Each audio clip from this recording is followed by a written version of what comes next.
August 13th, 1970. A man lifted 125 pounds across his shoulders. Something snapped in his spine. Doctors said he'd never fight again. Some said he'd struggle to walk. 6 months in bed. Then he stood up. Then he trained. Then he made 4 films that shattered every box office record in Asia. 2 years later, he was dead at 32. But before he died, he did something no camera could capture. Some say it was speed. Others say it was philosophy. But what if both were real? He was a cha-cha champion, turned martial artist, turned Hollywood rebel. Imagine a man whose body moved so fast that 1960s cameras had to film him in slow motion just to see what he was doing. A fighter so precise he could land a punch in 0.05 of a second. His name was Bruce Lee, and if no one had documented him, we might not have believed a word. From measurements that baffled Stanford scientists to a brain that swelled 13% before death, he defied every prediction doctors made. But this isn't legend. These moments were filmed, they were measured, they were autopsied, and today you'll see them. The ones that would sound like lies if the evidence didn't exist. Number 1, the 1-inch punch that put a man in bed. August 2nd, 1964, Long Beach, California, the International Karate Championships. 8,000 martial artists packed the arena, and Bruce Lee was about to do something that violated physics. He called a volunteer to the stage. Bob Baker of Stockton, California. 245 pounds of solid muscle. Lee placed his fist approximately 1 inch from Baker's chest. No wind-up, no pulling back, just 1 inch of distance. Then he struck. Baker flew backward into a chair. The crowd went silent, because what they'd just witnessed shouldn't be possible. You can't generate knockout power from 1 inch. Every martial artist in that room knew that. Every principle of leverage and momentum said it couldn't work. But here's what makes it unbelievable. Bob Baker's own testimony, documented in Black Belt magazine and corroborated by multiple witnesses. I told Bruce not to do this type of demonstration again. When he punched me that last time, I had to stay home from work because the pain in my chest was unbearable. A 245-pound man sent flying from 1 inch. And the pain was so severe he couldn't go to work. Benny Urquidez was there, the pioneer of American full-contact kickboxing, a man who'd seen every fighter in the country. His testimony is preserved. I saw Bruce Lee send a 245-pound man flying backward with less than 1 inch of travel. And here's Joe organized this. Ed Parker, founder of American Kenpo, Elvis Presley's personal bodyguard, a man who'd trained with every martial artist in Hollywood. Parker specifically invited Lee because he'd never seen anything like him. Decades later, scientists tried to explain it. Stanford University biomechanical researcher Dr. Jessica Rose analyzed the footage. Her conclusion: muscle fibers do not dictate coordination, and coordination and timing are essential factors behind this punch. Translation: science could explain the mechanics, but not how any human being could execute them at that speed and power. Mythbusters tested it in 2014, brought in martial arts master Anthony Kelly, who learned from Lee's direct students. Kelly's 1-inch punch measured 153 pounds of force from 1 inch away. A conventional full wind-up punch from the same distance, 325 pounds. The verdict? Plausible as a combat technique, though Kelly freely admitted he couldn't match what Bruce Lee demonstrated. Black Belt magazine archives preserve it. Stanford University analyzed it. Mythbusters tested it. Bob Baker's testimony is documented. Benny Urquidez witnessed it. Ed Parker organized it. This wasn't a camera trick.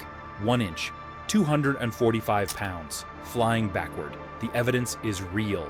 Number 2, too fast for Hollywood cameras. Here's a fact that sounds like studio publicity until you hear it from Bruce Lee's own son.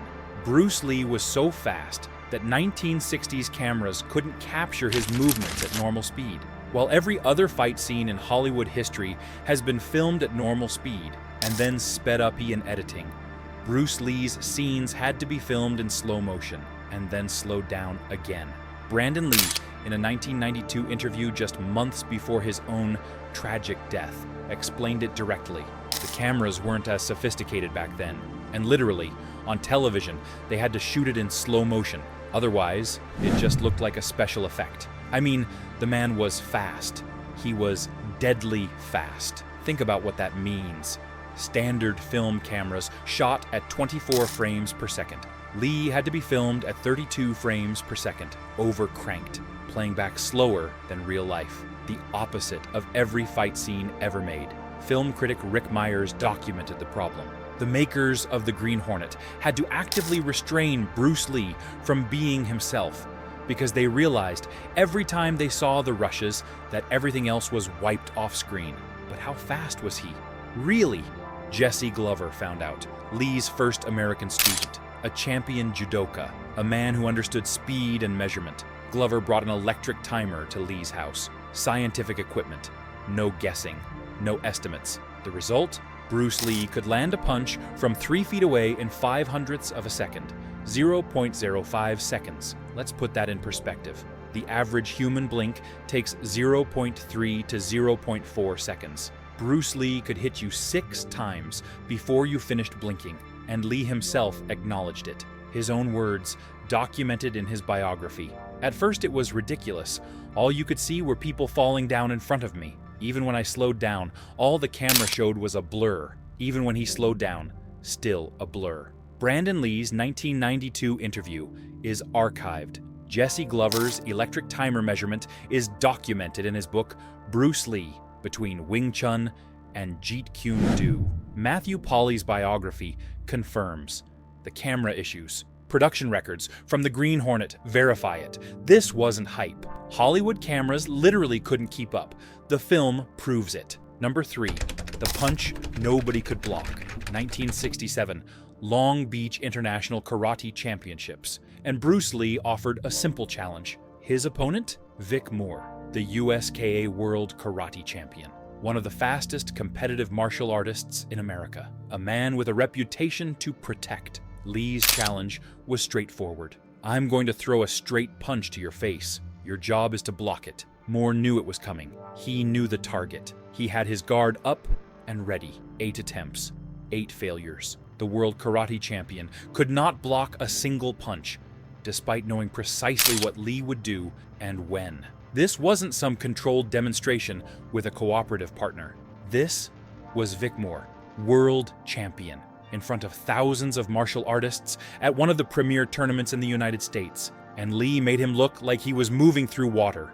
Joe Louis was there, world heavyweight karate champion, another Lee student, and his testimony is documented. I've never stood in front of another human being who was as quick as him. And he not only had speed, but he had the inner confidence to use it. He was like Ali, and I've stood before both of these men, so I know. Think about that. Joe Louis stood in a ring with Muhammad Ali, and in his professional opinion, Bruce Lee was in that category. And here's what nobody talks about. Joe Louis was a heavyweight kickboxer. Bruce Lee weighed less than 150 pounds, and Louis told UFC welterweight Stephen Wonderboy Thompson that one of the hardest kicks he'd ever received came from Bruce Lee, a man 70 pounds lighter, delivering kicks that a heavyweight champion remembered decades later. ESPN documented this in their 2020 article, Could Bruce Lee Win a Real Fight? The Joe Louis testimony is preserved in multiple interviews. The Vic Moore demonstration was witnessed by thousands. 8 attempts, 8 failures, against a world champion who knew what was coming. The tournament records exist. Number 4, the medical mystery that ended it all. July 20th, 1973, 11 p.m., Queen Elizabeth Hospital, Hong Kong. Bruce Lee was pronounced dead. He was 32 years old. After everything you've just seen, after the 1-inch punch that defied physics, after the speed that broke cameras, after 8 world champions couldn't block him, this man died. And the autopsy revealed something that still puzzles medical researchers. Normal human brain weight? Weighing 400 grams. Bruce Lee's brain at autopsy? 1,975 grams. His brain had swelled by 13%. But here's what makes it impossible. 10 weeks earlier, Lee had nearly died of the same condition. Collapsed in a dubbing room. Cerebral edema. They saved him. Then the same thing killed him 10 weeks later. A 2022 study in the Clinical Kidney Journal proposed he died from excessive water intake. The authors noted the grim irony. Lee made famous, "Be water, my friend." but excess water appears to have ultimately killed him. The man who could do the impossible with his body, who moved faster than cameras could capture, who had muscle density that saved him from a ski pole through the heart. Wait, wrong story, but you get the point. This body that seemed invincible, killed by water. The autopsy records are official. The mystery remains unsolved 50 years later. Number 5. The injury doctors said would end everything. But before that death, 3 years before, Bruce Lee had already faced the impossible. August 13th, 1970. Lee was performing Good Mornings, a weighted exercise, 125 pounds across his shoulders. He hadn't warmed up properly. Something snapped. The pain was immediate. The damage was catastrophic. The diagnosis? Permanent damage to the 4th sacral nerve. Doctors examined him, ran tests, delivered their verdict. You'll likely never practice martial arts again. You might struggle to walk normally for the rest of your life. 3 months of complete bed rest, minimum, maybe longer. Bruce Lee would remain bedridden for 6 months. He tried acupuncture, cortisone injections, Chinese medicine. Nothing worked. And during those 6 months, doctors told him his martial arts career was over. So Lee did something unexpected. He started writing obsessively. Every technique he'd ever learned, every philosophy he'd developed, hundreds of pages, compiled from a bed he thought might be permanent. Those notes would become The Tao of Jeet Kune Do, the best-selling martial arts book of all time. Then, against every medical prediction, Lee walked. Then he trained. Then, in 1971, just 1 year after doctors said his martial arts career was over, he filmed The Big Boss. It broke every box office record in Hong Kong history, became the highest-grossing film ever released in Asia at that time. He would make 4 feature films in 3 years, after an injury that should have put him in a wheelchair. The chronic back pain never fully left. He dealt with it every day until he died. But Bruce Lee had proven something. No doctor could predict what this man was capable of. Matthew Pauly's biography, Bruce Lee: A Life, documents the injury. Linda Lee's accounts are preserved. Medical records and physician statements exist. Production records for The Big Boss are verified. 6 months in bed, told he'd never fight again. Made 4 films that changed cinema forever. Number 6. The $850,000 film that became a phenomenon. The numbers behind Enter the Dragon read like a typo. Production budget, $850,000. The advertising budget was actually higher, over $1 million, unprecedented for a martial arts film. The film premiered in Hong Kong on July 26, 1973, 6 days after Bruce Lee's death. It opened in Los Angeles on August 19, 1973. Limited release, just 4 theaters in New York. 3-day gross, $140,010. Then the phenomenon began. Enter the Dragon entered the charts at number 17, topped the US charts for 2 weeks in wide release, then regained the number 1 spot in its 8th week, an almost unheard of second surge. By the end of 1973, the number 4, highest grossing film of the year. By 1982, US gross had reached $100 million. By 1998, it exceeded $120 million domestically. Adjusted for inflation, Enter the Dragon has grossed the equivalent of approximately $2 billion worldwide. The international numbers were equally staggering. In the UK, 5 consecutive weeks dominating London cinemas. In France, 4.4 million tickets. In Japan, number 2. In the Philippines, highest grossing film of all time. In India, a 32-week engagement. In 2004, Enter the Dragon was selected for preservation in the United States National Film Registry by the Library of Congress.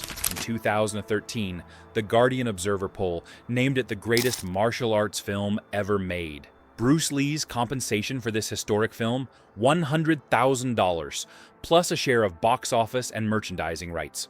Warner Brothers had also signed him to a deal worth $100,000 per year for as long as he or Linda should live, with 5 more films contracted. He died before collecting a single additional payment. Warner Brothers production records are archived. Box Office Mojo documents the numbers. The AFI catalog confirms it. The Library of Congress National Film Registry is official, An $850,000 investment, $2 billion in returns, from a man who died 6 days before the premiere. The box office numbers are verified. Number 7. The technique that powered Ali's last knockout. This is perhaps the most unlikely chain of influence in sports history, and it's documented on camera by Ali himself. In 1964, at the Long Beach International Karate Championships, where Lee performed his famous demonstrations, he met Grandmaster Jun-Gu Rhee, the father of American Taekwondo.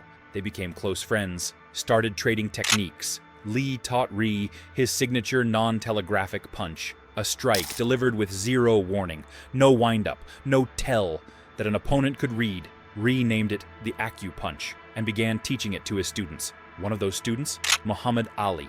May 24, 1976, Munich, Germany. Muhammad Ali faced Richard Dunn. In the 5th round, Ali delivered a devastating right hand that knocked Dunn down for the final time. It would be Ali's last knockout victory in his professional career. After the fight, Ali credited the technique. On camera, his exact words, "Mr. Jun Rhee is his name. He's training me now.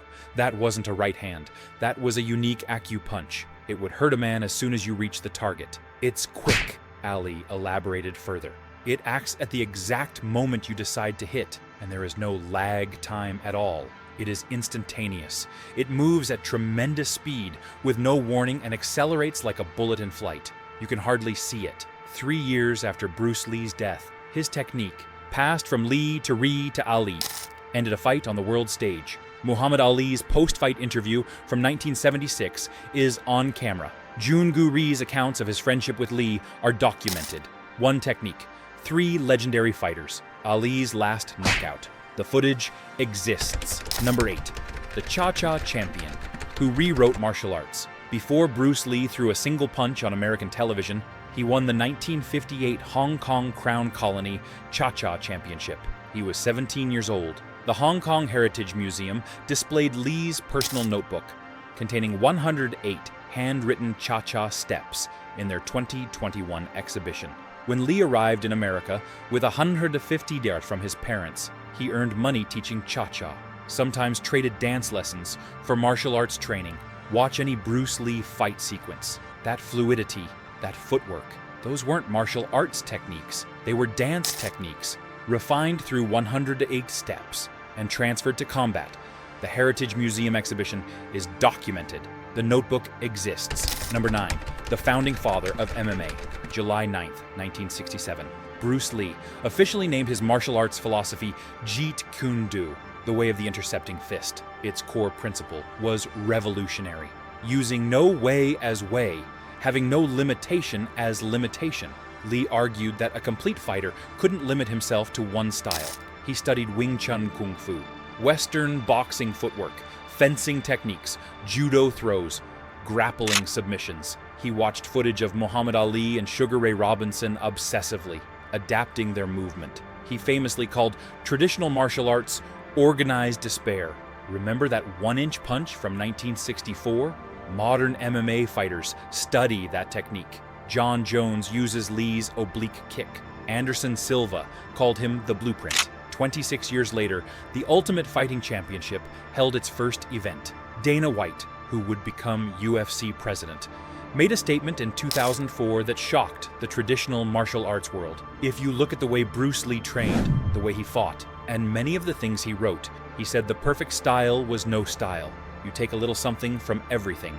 You take the good things from every different discipline, use what works, and you throw the rest away. In 2014, White went further. The Gracies were the founding fathers of the actual UFC, but I think the sport of mixed martial arts was started by Bruce Lee. The influence wasn't theoretical, it was direct and documented. Conor McGregor cited Lee's be water philosophy before his Mayweather fight. Sugar Ray Leonard, in a 1982 Playboy interview, said he perfected his jab by watching Bruce Lee. Manny Pacquiao, when asked by the New York Times to describe his fighting style, gave a 3-word answer, like Bruce Lee. Bruce Lee predicted and created mixed martial arts 3 decades before it existed. The documentation is in his own words, written during that 1970 back injury. Research your own experience. Absorb what is useful. Reject what is useless. And add what is essentially your own. Dana White's interviews from 2004 and 2014 are documented. Sugar Ray Leonard's 1982 Playboy interview is archived. Bruce Lee's Tao of Jeet Kune Do was published in 1975. 26 years before the UFC, he wrote the blueprint. The philosophy is documented. Number 10, The Screen Test, Hollywood Rejected. February 1965, 20th Century Fox. Bruce Lee's Screen Test for Number One Son. The series was never produced, but producer William Dozier cast Lee as Kato in The Green Hornet, 1966-1967. One season, 26 episodes, low ratings in the US, but in Hong Kong, the Kato show, after cancellation, Lee pitched The Warrior, a Chinese martial artist in the Old West. Warner Brothers rejected it, cited Lee's thick accent, said audiences weren't ready for an Asian lead. In 1972, ABC premiered Kung Fu, starring David Carradine, a white actor, playing a half-Chinese monk in the Old West. Years later, Carradine admitted Lee was cheated out of the role due to his race. Lee had written My Definite Chief Aim in 1969. I will be the first highest-paid Oriental superstar. Goal? $10 million by 1980. He didn't live to see 1980, but Enter the Dragon proved him right. In 2019, his daughter Shannon produced Warrior for Cinemax, based on her father's 1971 concept, 50 years later. The Screen Test is archived. The rejection is documented. The vindication is real. You've seen the punch that defied physics, 1 inch, 245 pounds, measured by Stanford. You've seen the speed that broke cameras, 5/100ths of a second, filmed in slow motion and still too fast. You've seen 8 attempts to block 1 punch, all failed, against a world champion. You've seen the death that shouldn't have happened, a brain that swelled 13%, twice. You've seen the injury come back, 6 months in bed, then 4 record-breaking films.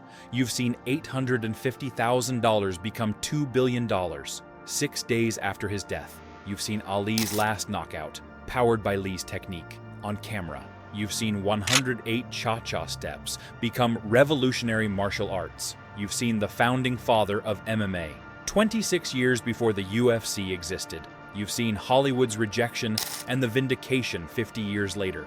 Without documentation, these would sound impossible, but they're documented. Hospital autopsies, Stanford analysis, Black Belt magazine, Ali on camera, box office records, Heritage Museum. Bruce Lee didn't act fast. He was fast. The cameras filmed it. The doctors autopsied it. The scientists analyzed it. The evidence is verified. Which moment shocked you the most? The 1-inch punch that violated physics? The speed cameras couldn't capture? The brain that swelled twice? The technique that powered Ali's last knockout? If you enjoyed this story, for the love of Bruce Lee, hit the like button. It means the world to us. A hype will help these real stories reach more people, and let us know in the comments. Which old Hollywood legend should we cover next? We're listening. Thanks for watching. More impossible stories coming soon.